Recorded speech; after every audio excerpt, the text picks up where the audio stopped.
अपरा एकादशी ज्येष्ठ मास के कृष्ण पक्ष की एकादशी है और यह पद्म पुराण में इसका बहुत ही खास महत्व बताया गया है। मान्यता है कि इस व्रत को करने से आपको मनुष्य जीवन के सभी तरह के पापों से मुक्ति मिलती है और आप नरक में जाने से बच जाते हैं। अपरा एकादशी का व्रत जो लोग करते हैं और उन्हें भगवान विष्णु के आशीर्वाद के साथ ही परम पुण्य की प्राप्ति होती है। तो आइए जानते हैं अपरा एकादशी की व्रत कथा। अपरा एकादशी का व्रत शास्त्रों में बहुत ही खास माना गया है और इस व्रत में कथा का पाठ करना अनिवार्य होता है, तभी आपकी पूजा संपूर्ण मानी जाती है। इस व्रत को करने से मनुष्य को हर तरह के पापों से मुक्ति मिलती है। अपरा एकादशी का व्रत करने पर आपको 100 गायों का दान करने के समान फल की प्राप्ति होती है। अपरा एकादशी के दिन भगवान विष्णु की विधि विधान से पूजा की जाती है। इस दिन पीले वस्त्र पहनकर भगवान को पीले फलों और पीले मिष्ठान का भोग लगाया जाता है, तुलसी दल अर्पित किया जाता है और आरती की जाती है। व्रत में कथा का पाठ करने के बाद आपकी पूजा पूर्ण मानी जाती है। युधिष्ठिर ने कहा, जनार्दन, ज्येष्ठ के कृष्ण पक्ष में किस नाम की एकादशी होती है? मैं उसका महात्म्य सुनना चाहता हूँ, उसे बताने की कृपा कीजिए। तो भगवान श्री कृष्ण कहते हैं, हे राजन, तुमने संपूर्ण लोकों के हित के लिए बहुत उत्तम बात पूछी है। राजेंद्र, इस एकादशी का नाम अपरा है। यह पुण्य फल प्रदान करने वाली और बड़े बड़े पातकों का नाश करने वाली है।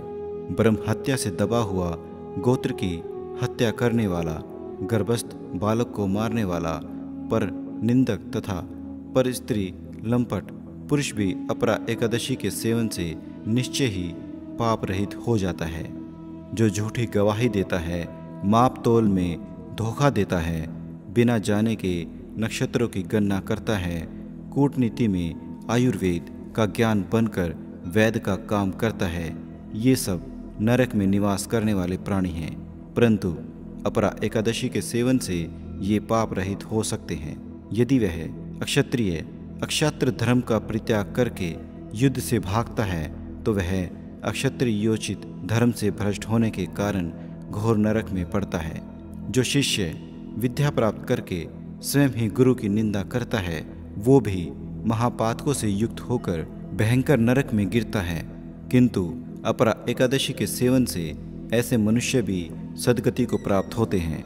माघ में जब सूर्य मकर राशि पर स्थित हो, उस समय प्रयाग में स्नान करने वाले मनुष्य को जो पुण्य होता है, काशी में शिवरात्रि का व्रत करने से जो पुण्य प्राप्त होता है, गया में पिंडदान करके पितरों को तृप्ति प्रदान करने वाला पुरुष जिस पुण्य का भागी होता है, बृहस्पति के सिंह राशि पर स्थित होने पर गोदावरी में स्नान करने वाला मानव जिस फल को प्राप्त करता है, बद्रिका धाम की यात्रा के समय भगवान केदार के दर्शन से तथा बद्री तीर्थ के सेवन से जो पुण्य फल उपलब्ध होता है, तथा सूर्य ग्रहण के समय कुरुक्षेत्र में दक्षिण सहित यज्ञ करके हाथी घोड़ा और सवर्ण दान करने से जिस फल की प्राप्ति होती है, अपरा एकादशी के सेवन से भी मनुष्य वैसे ही फल की प्राप्ति करता है।